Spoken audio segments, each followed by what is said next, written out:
এখন এই পাওয়ারটা তার এক্সস্ট হয়ে গেছে, এখন এইখানে কন্টিনিউ করবে কি বায়ার্স। এটা যদি স্ট্রং হয় এন্ড এটার আশেপাশে যদি ক্লোজ দেয়, ওকে ফাইন, সেইখানে স্ট্রং হওয়ার ট্রাই করতেছে। দেখেন কত বড় একটা স্ট্রং ক্যান্ডেল, যত বড় স্ট্রংনেস দেখাচ্ছে তত বেশি সে উইক।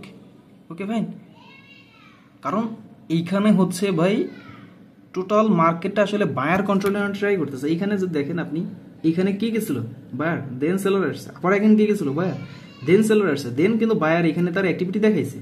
তারপরে যেহেতু এখানে সেলার যাওয়ার ট্রাই করতেছে উইথ গ্যাপ আপ, এটা হচ্ছে সেলার্সের একটা ফেক ক্যান্ডেল, সেলার্সের একটা ফেক ক্যান্ডেল। সেলার্স এখানে যাইতে পারবে না, সেলার্স এইখানে কন্টিনিউ করতে পারবে না, তার এইখানে হচ্ছে বায়ারই কন্টিনিউ করবে।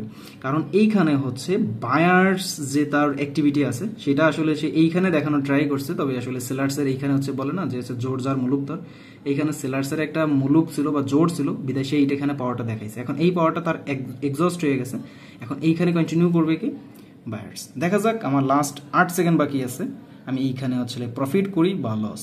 3, 2, 1 অ্যান্ড ট্রেড প্রফিট। ওকে, তো এরকমের ট্রেডিং শিখতে চাইলে জানতে চাইলে ব্ল্যাক রক ভিডিওর সাথে থাকবেন। আল্লাহ হাফিজ।